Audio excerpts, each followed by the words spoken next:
Heaven is not a cloud. Heaven is not a place where we can't touch and feel.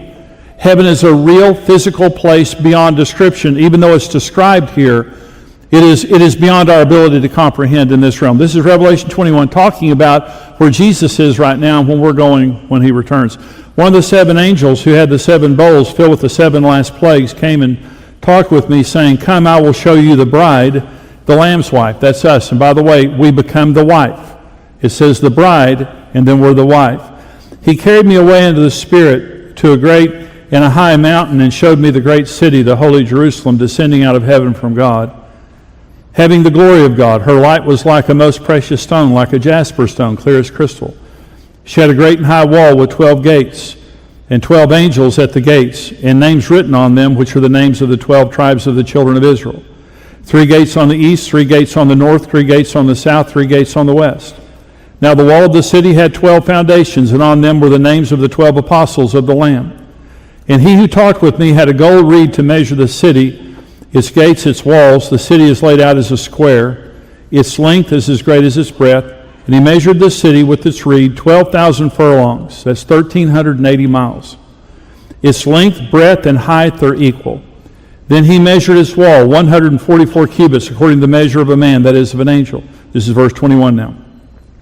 The 12 gates were 12 pearls. Each individual gate was of 1 pearl, and the street of the city was of pure gold, like transparent glass. But I saw no temple in it, for the Lord God Almighty and the Lamb are its temple.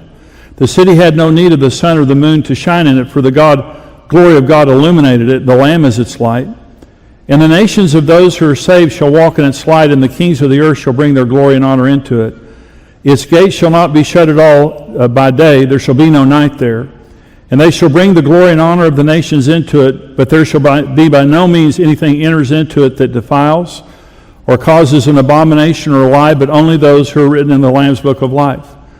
He showed me a pure river of water, clear as crystal, proceeding from the throne of God and the Lamb. In the middle of its street and on either side of the river was the tree of life, which bore 12 fruits, each tree yielding its fruit every month.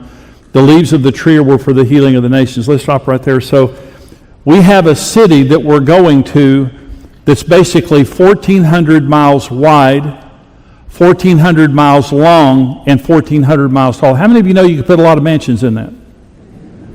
Now, it says that there are 12 gates, 3 on each side of the city, each made of 1 pearl. And on these gates are the names of the 12 patriarchs of Israel. Each gate has a name on it. Okay, and it says there are 12 foundations, and on those 12 foundations are written the names of the apostles. Now listen, there are 2 possibilities. I don't know which is correct. One possibility is that there are 12 foundations underneath the wall that is 1,380 miles high. Another possibility is there are 12 stories.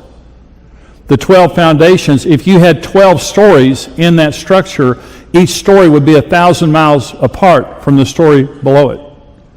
And so I don't know which it is. So let's just say that you lived there and you were on one of the levels here of the city, and by the gate, someone could say to you, "Where do you live?" And you say, "Well, I live on the Peter level by the Joseph gate."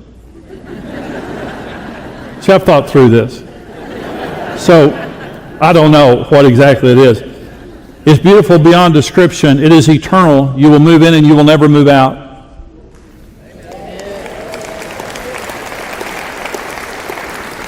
I think the average American moves every 4 years. You will never move. It's built for us personally. This is what, as individual as we are, our mansions will be. This is what I believe. God does not cookie cut people, and He is not going to cookie cut your house. It's not going to be a line of houses that all look the same. It's going to be a house that looks like you. And you're going to walk in. Now this is just me. Now let me be a little bit dramatic for just a minute. I've got a little drama in me. You're going to walk into your house in heaven and you're going to go, "This is me." Every detail of the house fits your personality exactly. It's part of the reward for living for Jesus. And every believer will have one. No payments, no upkeep, no insurance, no taxes, no security system, no pest control, no utilities.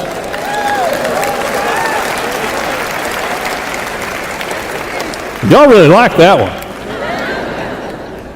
Everything is composed of the most precious stones, gold, pearls, and will be stunningly gorgeous with colors, textures, and hues which we have never seen before, and the power source is the Lamb. The Lamb is its light. Think of how much you would have to love someone to do that for them. It took God 6 days to create the earth. Jesus has been there for 2,000 years, preparing a place for you. And when he comes, he told the disciples, I'm leaving and going to my Father's house. There are many mansions there. And I'm going to go prepare a place for you. And as surely as I leave, I'm going to come back and receive you unto myself, so that where I am, you could be forever.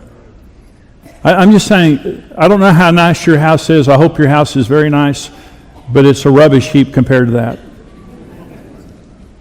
When Jesus said, lift up your head, he's saying, don't get too focused down here. It's good to enjoy the earth. It's good to enjoy the blessings of the earth, but don't get married to it. The first thing about the Father's house is it's real. It's a real place.